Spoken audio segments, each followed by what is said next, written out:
Now we jump down into exposure. So with exposure, you have this M button with the plus and minus symbol. You press that and you now have a square box again. And just like the other menus, this one allows you to basically set exposure by touching inside the box. Now you can touch your subject and it'll expose for that subject, or you can touch a background and it might change a little. But in either case, when you press it, there is a little value bar at the bottom. So if you think it's too dark or light, you can push this button. But by pushing in that box, what you are telling the camera is that this subject or this area I specifically want to expose for. It's not always realistic based on your circumstance to light for everything in frame, and this is where basically the art of lighting comes in, and we're not going to dig too deeply into it, but the rule of thumb is to expose for your subject. So if you have a person in frame, you can expose for them, but a lot of times the light source behind them might be too bright, especially if you're out in the daylight. It turns out the background might be blown out and you might have to just expose for the person and compromise or go find a shady area.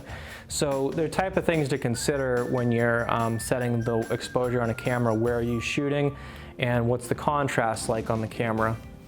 On this particular camera, it has what's called a waveform monitor, WFM.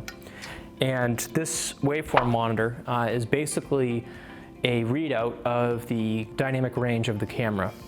What is dynamic range? Dynamic range is the contrast scale, essentially, that the camera is capable of. So basically, what level of darks to highlights is it able to achieve?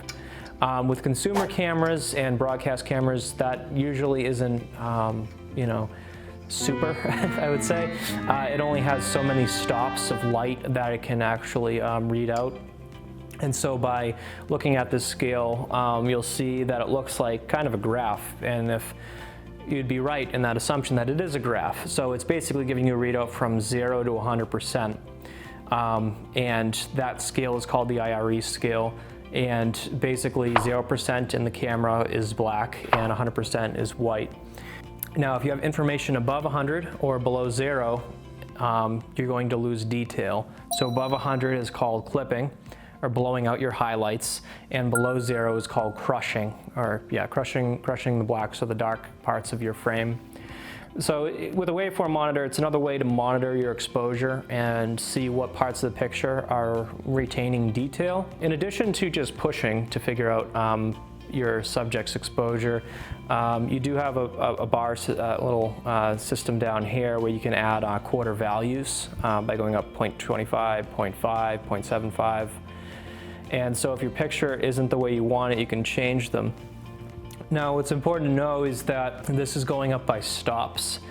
And as you start to, study more into cameras, or rather in the science of lenses and lighting, you're going to find that actual aperture science, it doesn't go up by necessarily 1 degree increments. You'd go up by 2.8 to 4 might be a full stop, 4 to f5.6 might be a stop.